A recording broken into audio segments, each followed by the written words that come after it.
Wednesday. Grab a copy to get all the gritty details. 600,000 students failed to apply for college, varsity. All that is spread on page 3 of the Standard today.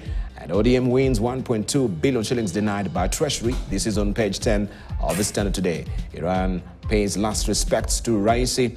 That is on page 19 of the Standard. And Europa final, why Alonso is on age. You have that story on page 32 of the Standard today. The Daily Nation, Gachagua opens a Pandora's box. That is what we have as a splash today. And the flag reads, politics leaders from marginalized regions have hit out at DP over resource sharing. And you can see Deputy President Rigathi Gachagua addressing Kirinyaga. This is Kianyaga, I should say, residence yesterday on his way back to Nairobi after attending the funeral service of former Kianyaga Boys High School Principal Julius Kano Ndumbi at Ngungu Village in Gishogo constituency, Kirinyaga County. That story continues inside the publication today. Man under siege. Deputy President Rigathi Gachagua's recent call for the adoption of the one man, one vote, one shilling mantra in revenue sharing has opened him up for attacks by politicians from his Mount Kenya backyard who ordinarily will not be taking on him publicly, lifting the lid on a looming rebellion that could lead to his isolation within the ruling alliance ahead of the 2027 elections. But the truthful man tells his rivals to continue dreaming and accuses them of being traitors, even as his boss, President William Ruto, maintains a studious silence as the DP opened a political Pandora's box. That is the probing question, and this is well laid out for you on page 4, 5, 6, and 8 of today's publication. Learning paralyzed as striking JSS teachers keep off classrooms. Learning in grades 7 and 8 in thousands of public schools have been paralyzed as a boycott by intern teachers enters its second week. You have a story on page 14 of the Daily Nation today. I'm sorry, Didi says after videos show him attacking his ex-lover. And you can follow the story on page 3 of the Daily Nation today. More than 500,000 Miss University College slots. This is another story that you want to follow inside the Daily Nation today. Farms warn against bid to increase cooking oil excess duty. It will push prices beyond reach of Kenyans, and this might increase by 80%. This is what they're warning right now. You have a story on page 16 of the Daily Nation today. The Star, Ruto, DP access. Why cracks are widening? Gachagua alleges that some individuals are being used to divide Mount Kenya. You have a story on page 6 of the Star. And 6 billion shillings debt write-off for coffee farmers.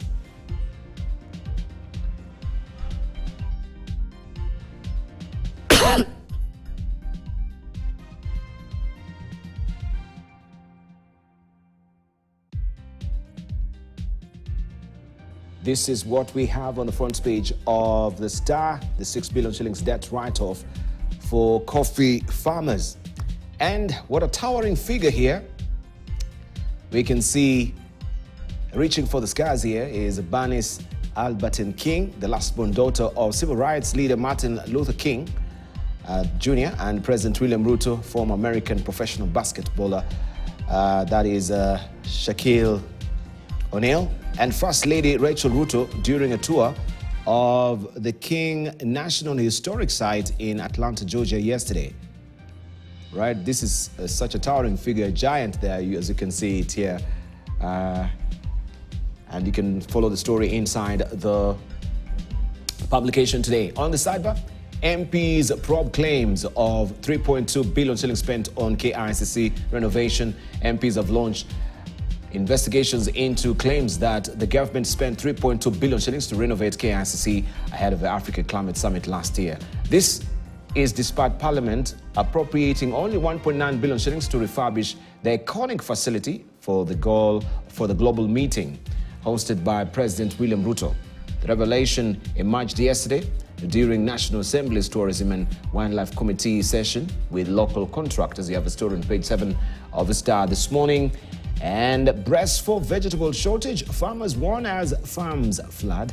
Consumers have been warned to brace for a shortage and sharp price that is rise in prices of fresh produce due to destruction caused by the ongoing rains. Farmers from agriculture-rich areas of Kinungi in Naivasha have said immature crops are rotting on the farms, hence the projected shortage. Naivasha East MCA Stanley Karanja said heavy rains currently pounding the area have destroyed farm produce worth millions of shillings. You have a story on page 9 of the Star. And women bring clothes to court to prove dead man was her husband. That is on page 10 of the Star today. Ruto's 8.2 billion shillings pledge or pledges not factored in health budget. That is on page 4 and 5 of the Star. And this is all about the broadside declarations that are not really now captured in the budget. People Daily, how KCSE students want to be teachers. That is what we have on the splash. That is the People Daily today. 30,000 learners applied for Bachelor of Education degree course. A move attributed to scrapping off of mathematics and English as minimum entry requirements for the program. We have a story on page 4 of the Daily Nation today. Ruto, I too seeing America. President William Ruto, First Lady Rachel Ruto, and former American professional basketball player Shaquille O'Neal, or commonly known as Shaq, posed for a photo during a tour at the King Center historic site in Georgia, Atlanta. You can follow the story on page 2 and 6 of the publication today. Raila's ODM to rip big on monies for parties, and how Muguka is turning cost men into zombies. You can read all about it on page 3 of the People Daily. How to ask a relative to leave your house. Also, if you're struggling with that, maybe you can get some tips from pages 22 and 23 of the People Daily this morning.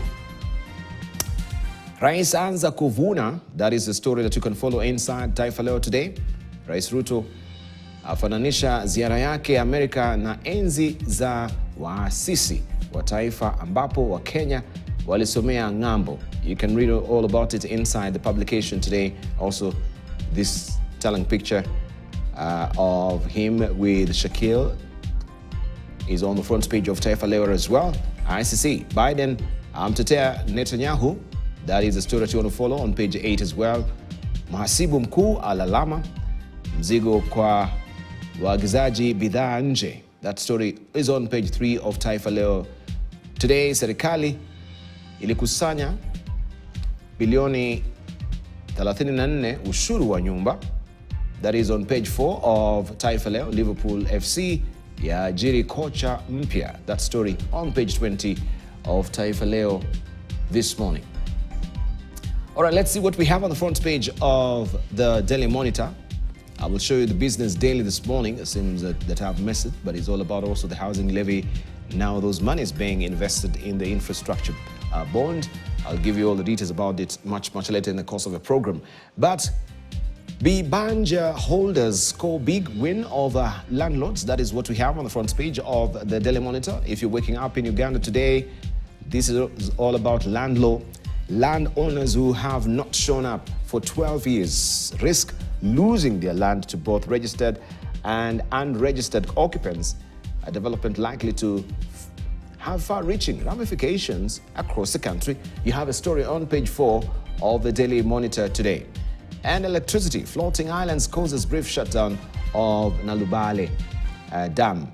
That is the story that you want to follow inside the publication today. In Iran's Raisi, Uganda has lost a key partner. That also you can follow on page 2 of the Daily Monitor today.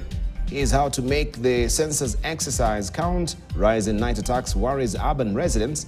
All that is happening in Uganda. Zimbabwe freezes 1 billion shillings mansions of Uganda Red Cross boss. And also, are you building or our buildings ready for climate change effects? All about the climate change and how you're building right now, also inside the Homes magazine that is tucked away in the Daily Monitor. In Tanzania, Asia, SADC, Tanzania's top trading partners. That is what is headlining the front page of the Citizen. Tanzania's trade sector grew by 4.3% in 2023, with Asian and Southern African Development Community nations emerging as the country's leading trading partners.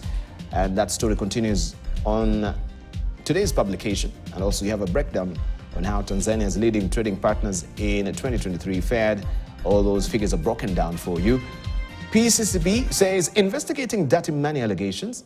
Unfortunately, I can't tell you how far we've gone, but what I can say is that investigations are ongoing. This is Nema Mwakeliele, that is a PCCB Deputy Director General, and that story continues on page 2 of the publication.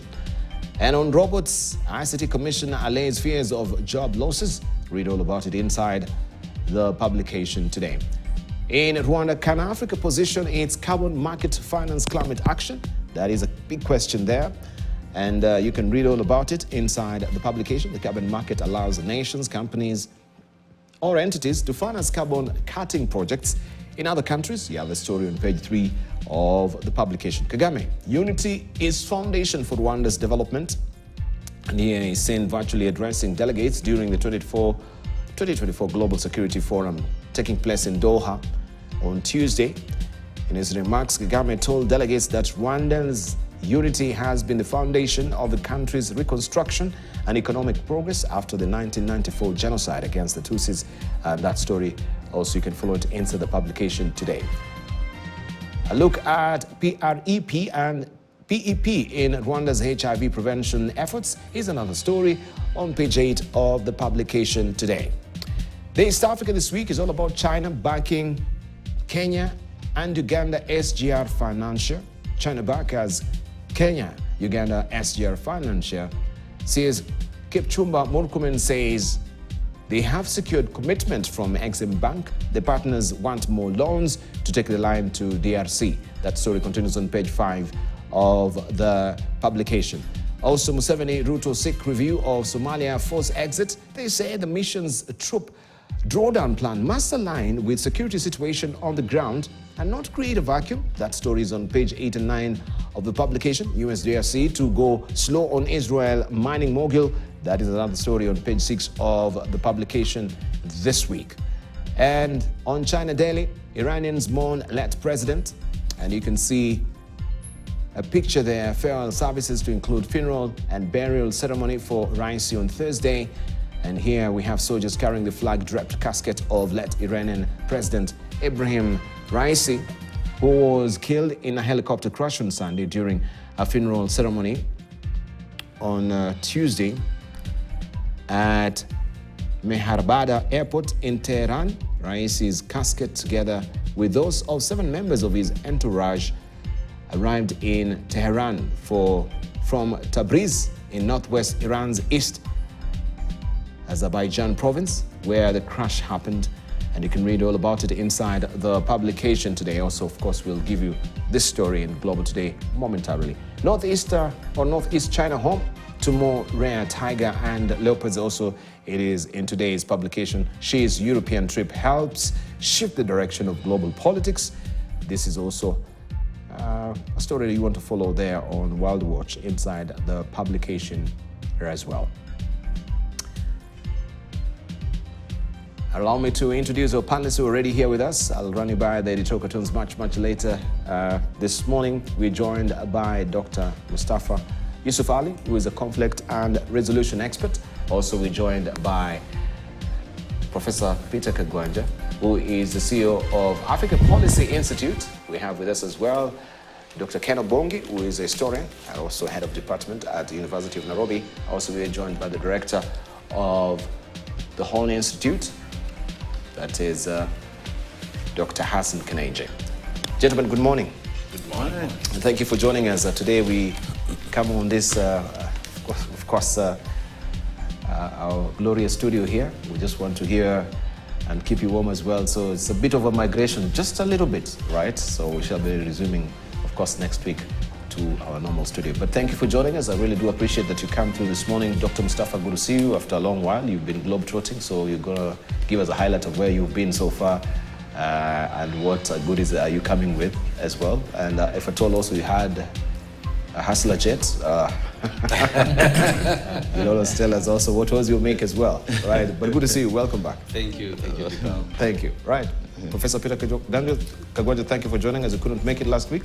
Yeah, thank you. Thank you. Which part of the neck of which country were you? The one that I was in No, I was within, but I was involved in some little negotiations. You know, there are a lot of things happening in this town.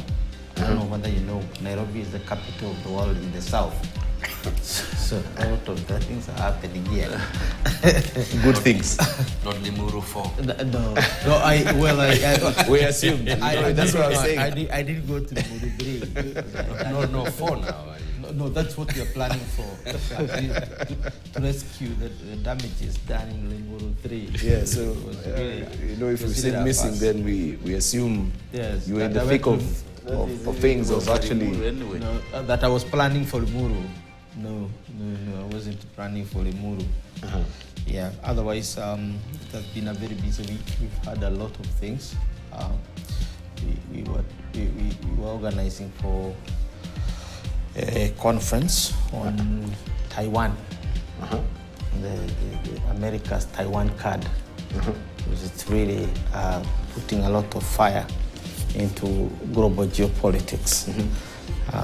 So we eventually met with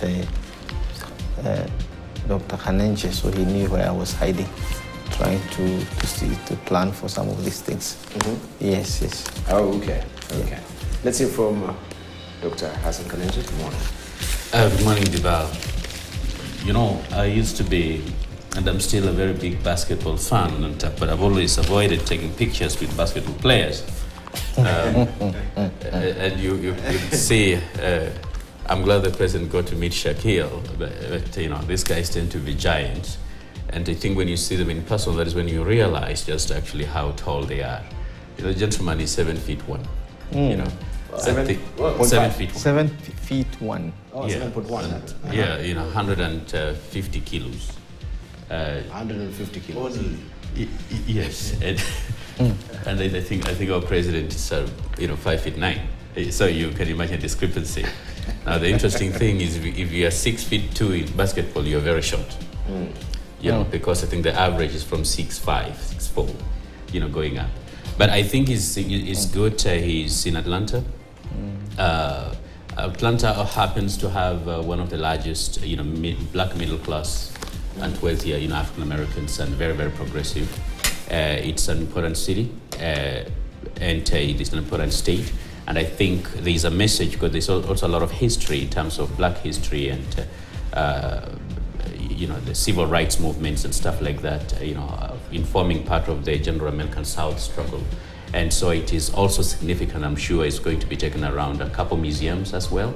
But it's also a very important business, hub, as well as trade. That's the headquarters of Coca-Cola, for instance. And so we expect the president going to, to bring home some nice goodies.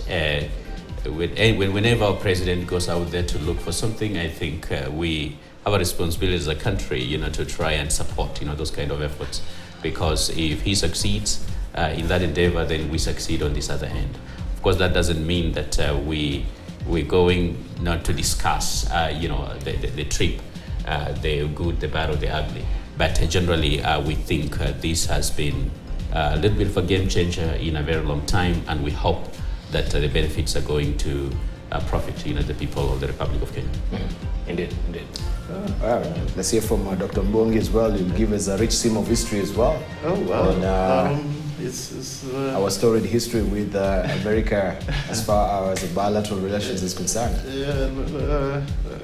Talking about height, Yes. I'm just 5'4". I couldn't have wanted to stand with Shaquille O'Neal. But then again, historically, it brings back the memories of what Africa lost because of slavery and slave trade. And I was cracking a joke earlier with Hassan here that they took the very best in terms of body build, and they left those of us who were not very strong. The weaklings. Yeah, the weaklings. That's why Africa cannot grow. Yeah, but then again, for those of us who believe in the concept of global Africa, that was a very interesting meeting in a very historic setting, I think, in the United States. and we hope President Ruto will come with probably a lot of goodies that will make our lives better. But again, the whole thing came in the backdrop of the so-called hustlers jet that bespeaks of a poor country that is rich. Because if our president is able to go around in such an expensive way in a poor country like ours, it bespeaks of the paradoxes that come with our great nation. But sad again, to the Middle East, we lost President Rais, and I think Iran has not been very stable lately, and even the internal politics related to the president. And we hope they'll be able to go through this turbulent moment and restore some level of stability. All right. Dipalia, you asked me where I've been, and actually I've not been globetrotting. I've just been going to one country. That's the United Arab Emirates, where now we are organizing a forum later this year, at a time when there is renewed violence, and this violence seems to be targeting civilians, kind of an aggression on children, with over 15,000 children now being killed in that particular conflict. And later this year we will be having a conference in Abu Dhabi where we are going to discuss issues to do with safe, secure and sustainable world. And the theme of the conference is going to be interfaith cooperation to build a hopeful world. And we are specifically having this conference in the Middle East because that is where there are a lot of challenges today, where religion seems to again playing a very negative role. And you can see that in the context of the conflict in Palestine and Israel, where ICC has already or is looking for warrants of arrest against Netanyahu, Gallant, and Hamas leaders. And all these have religious overtones and implications. So this is what I've been doing and will be doing for the rest of this year. Fantastic. Fantastic. Thank you. Now, the United States Embassy in Nairobi has clarified that it did not pay for the private jet that transported President William Ruto and his entourage to the U.S. for the ongoing state visit. At a conservative bill of about 200 million shillings, the cost of the president's travel to the United States is now raising political heat, with Azimio la Umoja One Kenya coalition leaders calling for the formation of a special committee to probe the government's expenditure. The opposition has also questioned the size of a delegation that accompanied the president to the U.S., saying it added unnecessary costs. KTN's political affairs reporter Manuel Toh starts our bulletin with that story. Hours after KTN News highlighted how President William Ruto spent over 200 million shillings to hire a royal jet from Abu Dhabi, UAE, to move him to the United States of America for the 4-day state visit, the U.S. Embassy here in Nairobi has distanced itself from footing the bill of hiring the Boeing business jet, which cost the taxpayer about 2.5 million shillings per hour. In a statement shared with KTN News, the spokesperson Andrew Viveiros said the U.S. did not have anything to do with the cost associated with the jet used by the president. Ruto, who landed in Atlanta, Georgia Monday evening, was also accompanied by a host of a delegation, including an advance team, which has raised the number of high-ranking officials on the trip. Although State House has now unveiled the flight manifest of the delegation, pictures shared by President William Ruto show a huge number of leaders and content creators who accompanied him on the 4-day trip. These include the Prime CS and CS for Foreign Affairs Musalia Mudavadi, Health CS Susan Nakhumicha, Council of Governors Chairperson Anne Waiguru, Homa Bay Governor Gladys Wanga, Machakos Governor Wavinya Ndeti, blogger Dennis Itumbi, among others. A delegation of content creators is also accompanying the president to showcase the activities in Atlanta and have been camping there as they await the president's visit to Tyler Perry Studios for the agenda on the creative economy. This comes as the opposition called for a speedy investigation into the trip with an explanation as to how much the total cost of the trip was. Tunataka kamati maalum iweze kuwekwa katika bunge ili kuchunguza hii matumizi ama ile expenditure ambayo ilitumika kukodisha hii ndege. I want to move and ask my fellow leaders in the Senate and in the National Assembly to launch an inquiry into the Asla Jet Season 2 to find out who approved this expenditure. Kenya very proudly just a few years ago launched direct flights from Nairobi to New York, flying directly into JFK by our national carrier, Kenya Airways. We are very proud of that airline. I don't know why the president would not take advantage of that direct flight to fly into JFK. The leaders calling out the Kenya Kwanza administration for preaching water and drinking wine. Ni kwamba kulikuwa na mfumo ule ambao wa kusomesha watoto na kuwalisha. Unaona sasa hivi hilo imeondolewa. We were being told the other day that the deputy president is scheduled to spend 600 million Kenyan shillings to repair a building that was, or a residence that was built using only 400 million shillings. I want to challenge him now to refund that money to the treasury because that was unnecessary. It is completely an unnecessary expenditure. This is the second time President William Ruto is finding himself in the crosshairs.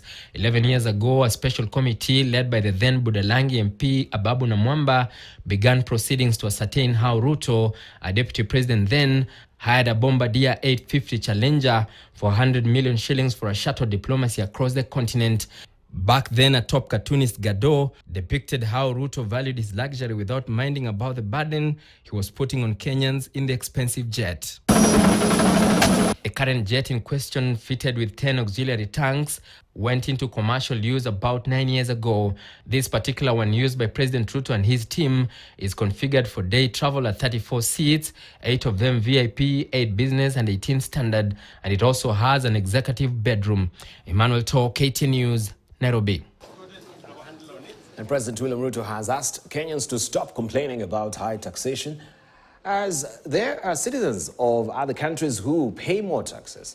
Ruto took the example of Kenyans living in the United States, saying they pay huge taxes to a country that is not of your own. KTN's David Moloka has more.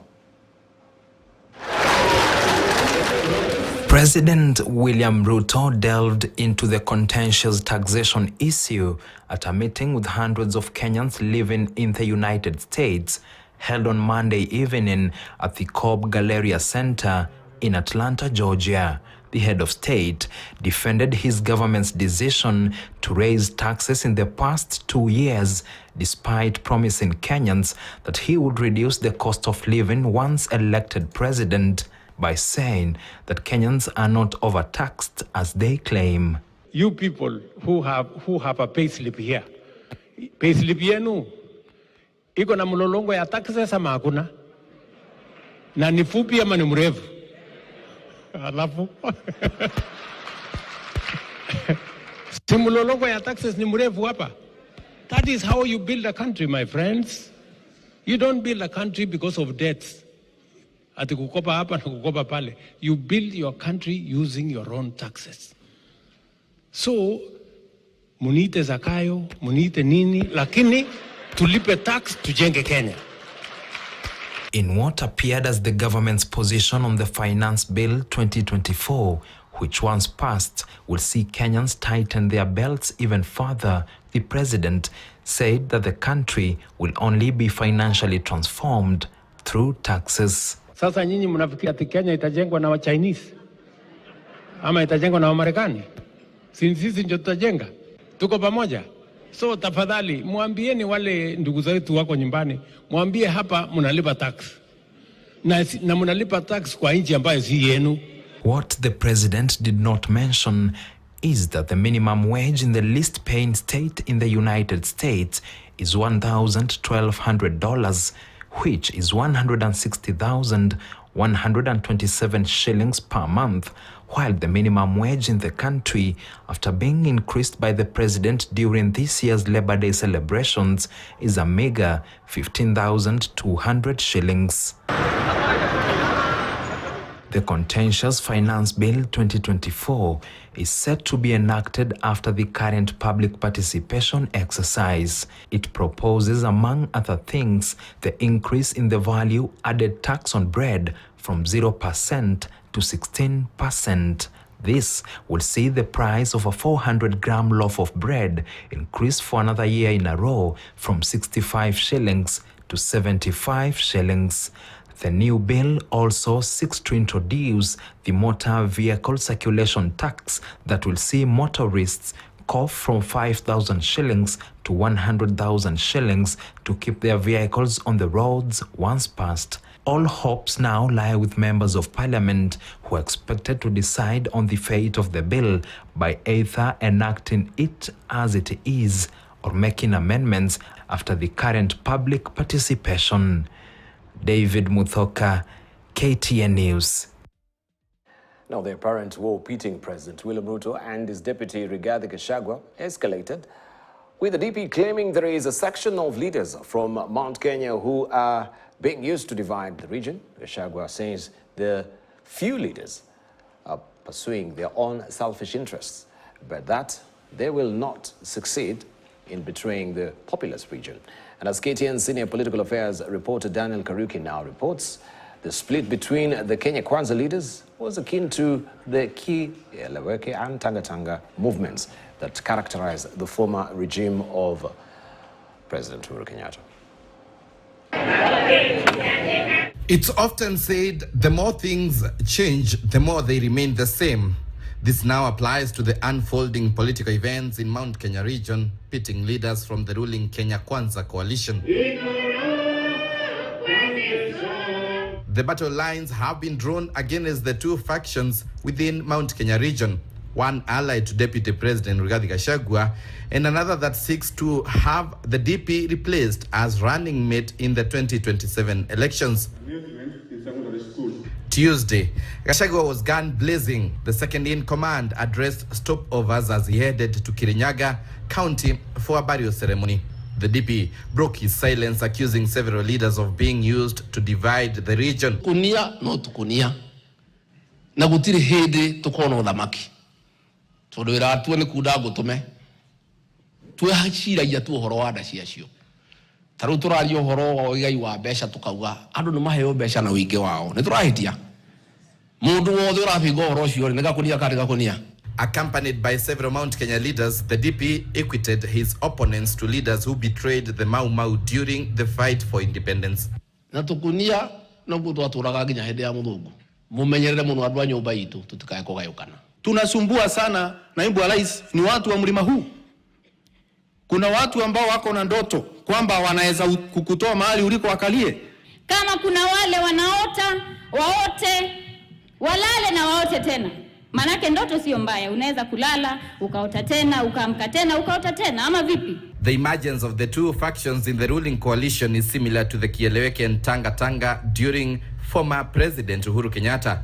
Ruto's lieutenants, who are largely representing him in fundraisers, include MPs Dindi Nyoro of Kiharu, are taking the lead role in anti-Gachagua messaging, with Kirinyaga Governor Anne Waiguru joining the battalion by launching an attack against Gachagua through her X platform, while in USA, where she is accompanying the president.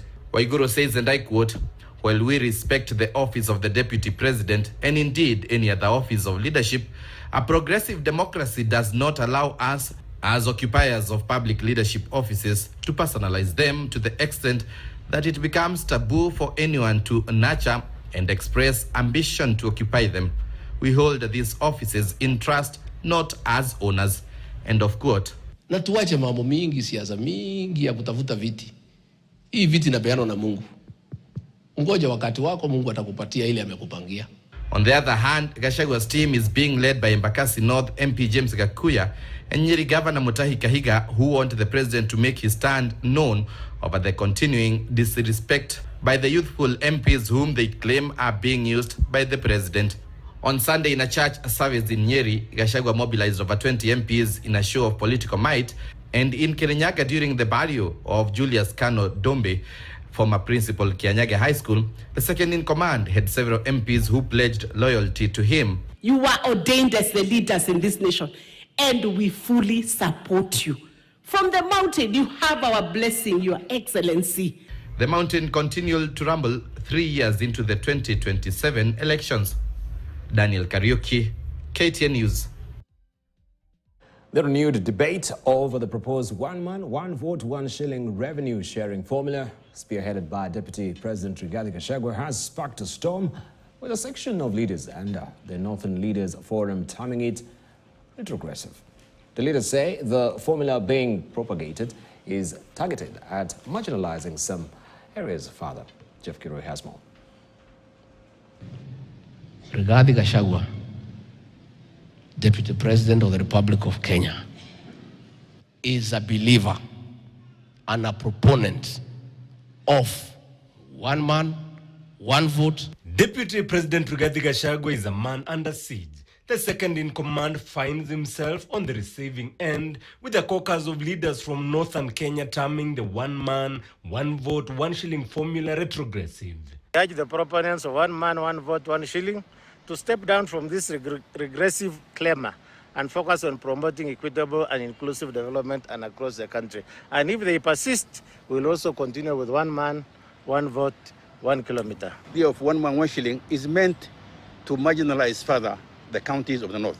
Kipengele ya 12 ya katiba yetu ya Kenya ya leo inazungumza juu ya usawa katika ugavi ya rasilimali ya taifa. Kipengele 203 imethibitisha kuna sehemu ya Kenya imebakishwa nyuma na ikadhulumiwa muda mrefu. Rigathi hajaona hizi vipenge. Je, akiapa kulinda katiba, hii haikuwa sehemu ya katiba ya Kenya? They think we have not gone to school. Actually, this is corruption from the back door. You want to steal resources through a policy.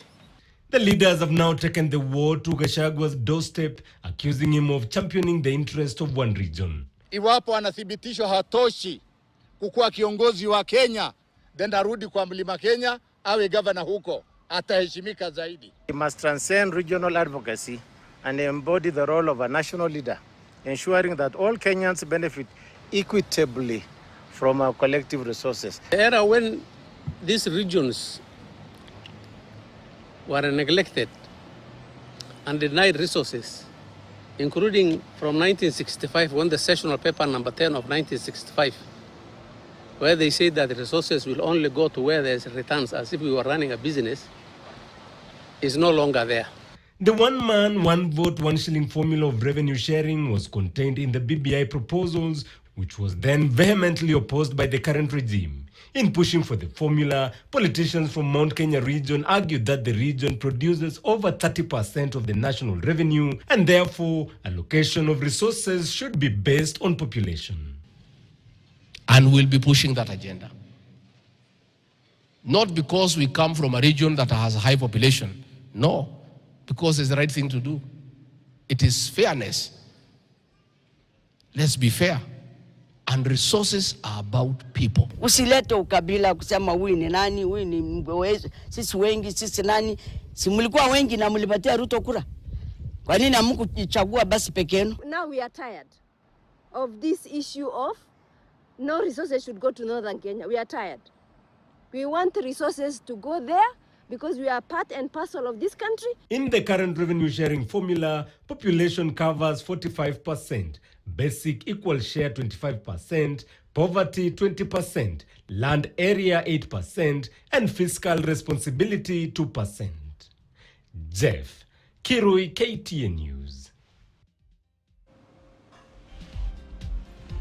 Right, indeed. Those are some of the issues that actually are in the public gallery right now. As you can see, also the two of the president, and you can see what Victor has drawn today. Talking points that has been scripted for him, as is being depicted here by the editorial cartoon, is e-mobility, also trade and investment, agriculture. Haiti also is big on that particular talking point, infrastructure, renewable energy, carbon markets. That is all about the state visit that the president is on right now. And we've given you also the details about this. And me embattled? No, I am a son of Mau Mau. And I can battle anybody. That is what we have right now the rift that is growing and the chasm between the deputy president and the president, as is being projected by politicians there, and this has been captured by GAMS. And also, the Hustler Jet, just the United Mount Kenya performing troupe wishing you state travels, Your Excellency, right? And this is the current state of play as far as Mount Kenya is concerned, and the Hustler Jet, the hiring of it as well, that has sparked a lot of debate right now, that we have legislators calling for a probe into the hiring of this Hustler Jet. And of course, also the finance bill is a cut-up issue right now, and the public participation is ongoing, and this is Wanjiko now being cut by the finance bill 2024. Manufacturers have spoken, a lot of people have spoken, decrying the fact that this is high taxation. But you've heard from the president that even in America, you're paying taxes. All right, I just want to pick the brains of our panelists this morning, so we can just do a bit of this before we cross over borders to go to what is happening also internationally on Global today. Peter Kagonja, I'd love to just begin with you, especially on the issue of Mount Kenya politics as it stands right now. You've stoutly denied that you're not in Limuru 3. Yes, I was not. Yes, but of course we're asking you with our tongues firmly in cheek. Yes. Now, but the latest development, what sort of rift is this that is ongoing? People do not really understand where there's a new quest from also the deputy president as far as seeing the region being united, and what is really pushing this particular, or what is the impetus? I think we have to look at the current, would I say, fuss or chaos in Mount Kenya politics from a shorter historical perspective. We will not go deep into that the history, which has a contribution, but I think it's the most recent, history which explains this. I have said this before. Uhuru Kenyatta messed up the region. We had Limuru 1, which was about a national issue, which was a constitution. Whether Mount Kenya is going to take part with the rest of Kenyans in approving the constitution that was accepted everywhere else except that region. That is how we came up with Limuru 1. That let's go under the tent and say whether we are moving with the rest of the Kenyans or we are not. And by the time we accepted that, the huge debate was taking place about how to share resources, how to live in this country together as equitable people. And therefore, the issue about taxes and how taxes are distributed were also being discussed. I remember Sakaja, the current governor of Nairobi, with his laptop moving and showing every constituency, every region, because it was our statistician, very, very, very sharp in that. Now, so Limuru 1 was essentially about bringing people together, bringing the Mount Kenya region together with the rest of the Kenyans. Remember, we were coming against the background of what was then called by ODM as 1 against the 41. And the isolation of Mount Kenya was very hurtful, even to the government of the day. So we moved to Limuru 2. And Limuru 2 was about the leadership of the region and the leadership of the country and how we are going to bridge that. Yes, we agreed we are going to have Uhuru Kenyatta as our voice in the region, but we are also going to have him forge coalitions with other Kenyans that we move together with the rest of the Kenyans. So we did that, and therefore we emerged from that period with Limuru 2 as a community of Mount Kenya that is at the heart of Kenya, and where every other Kenya feel comfortable because they are protected by a constitution. And their rights, whether they are economic rights, whether they are political rights, are undergirded by a very libertarian constitution. And that is the society that Kibaki envisaged. It is the constitution we fought very hard to get. Now, what we are beginning to see unleveling are two things. One, in the region, because of President Ruto's so-called invasion of the region, the leadership of the time refused to leave office. Limuru 3 was supposed to take place in March 2022, and it was supposed to pass power. read my lips. I was part of that negotiations and those that we met with across the region in order to forge a force that will succeed Kenyatta and continue to unite Kenya, that the Mount Kenya region is not isolated from the rest of Kenya. Now, the idea of the so-called regional kingpin is not new. We moved from Kibaki as a kingpin to Uhuru smoothly, but we refused to move from Uhuru to the successor smoothly.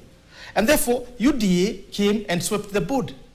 And you have Gachagua, who has no grassroots support, because he's a new UDA, a hard-picked leader. That's the truth. He does, ask him which elders or where he is. He was not part of the constitutional movement. He was not part of this constitutional making or forging of a regional consensus. So he comes from UDA, a friend of Ruto, a friend of UDA, and now he's there. At the same time, Uhuru Kenyatta insists that he is a carrier of the leadership mantle in the region. So we have the two on this side. And now joined by one man, one vote, one shilling, which is a war cry from the region, which is true. There is a justice in that, because citizenship is about one individual, but there is a way in which you articulate it, not to isolate the community. Because the other communities that have acres and acres of land, and which potentially are the bearers of oil and uranium and all the minerals we need, that thing you are calling an acre might be the one that will give you the shilling in your pocket. So you need to think harder, and the Mount Kenya community is known to think harder. It's a thinking community. It's a working community. And here we are in the Muru 3. We come with resolutions that, Kenyatta it continues to be our kingpin. 2, it is 1 shilling, 1 cent, and then you say that you are persecuting Rigathi Gachagua. Now, if they fight in UDA, what business do we have? Most of us were in Azimio, and the rest of the community, if it's unhappy with the government, will go to Azimio or wherever else they are going to go. The point is, we need a debate in Mount Kenya that has a national consciousness. Because Mount Kenya cannot be isolated anymore, that 41 against 1. And we need to work like that. 2, we agreed on a constitution as a nation. If we're going to change the way the matters are, let us negotiate with our neighbors or with our fellow Kenyans, the other 42 groups, and say, we are poor, we are this. How now do we articulate our debate? When you see the breakdown of the criteria for breaking the taxes, it is not, we need to be more sophisticated than 1 van, 1 vote, 1 shilling. Because there are areas of marginalization. There are areas of, like my county of Muranga, Ithanga and others, where people are so poor that sometimes they don't even afford food. Now, we need to bring this debate of bringing these people into what we call an equalization fund, because they have also been historically marginalized. So within the parameters of the Constitution, even as we work to divide the money, we need also to begin to divide what other Kenyans have accepted. There is the vote of the poor, which is 20%. Which region has poorer people than Mount Kenya region? Why don't we claim that share of the 20%? It is still there. Because land is, population is 45%, 20% is land. We have equalization, marginalization taking the other chunk. Now, but is that a confirmable fact that Mount Kenya, which other region has the poorest people than Mount Kenya? It is true. The poverty of the Mount Kenya itself, it has come to us because of the nature of the economy. Take, for example, in our area, we have families that have 3 graduates in the house. And I'm not talking from just on top of my head. This is research we have done. Families that have 3 graduates. One is selling pineapples at Makuyu, there, the sliced pineapple. Another one is riding boda boda in Kerere. We can show you the families as they are. Now, the families have invested money to take their own to the universities, and they have no jobs. This is the kind of poverty we are talking about. We are not talking about of poverty of ideas or poverty of skills. It's lack of employment, right? So, in short, the problem we have in Kenya is more compound than a kind of a problem that would get a solution in ethnic mobilization. we need to divide our unity. For example, the fact that we did not get the Muru 3 and the transition meant that the Mount Kenya has no party. So the party that you have is UDA. So why would you fault Ruto if he decide that he want to remove his deputy and have another deputy? That is his party. Because Mount Kenya has no party. Moses Kuria has a party. He himself is in UDA, and his party is there. We have a DP, Democratic Party, the party of Kibaki. It has only 2 MPs. So what are we talking about? We needed to go to the Muru 3 after we have sorted our house and put it in order. The Muru 3, we got to announce our consensus to the rest of the Kenyans so that they see where we are. And that consensus take notice of all the interests of other communities so that we work with other communities together. This time, they went to the Muru 3 row without anything. 2, they did not take all Kenyans there. They took the Jubilee wing of Uhuru Kenyatta. That is what they took there. The Jubilee wing, which we call the Sufuria movement. That's what they took there. Now it's called Kamwene, meaning my own. Very parochial in terms of even the way it is configured. And now they've turned themselves into an agitation movement, Haki movement. I mean, Mount Kenya politics has been and is always sophisticated more than what we find coming out of Limuru. So I distance myself from anything that parochializes the community, that marginalizes the community, that drive a wedge between the community and the rest of the Kenyans. If we want 1 vote, 1 shilling, 1 whatever, there is a way we can negotiate with the rest of the Kenyans and we get our rights without agitation. Our community cannot agitate against, we agitated against the British. And the rest of the Kenyans followed us. Now, we cannot now agitate against fellow Kenyans. What we can do is to negotiate.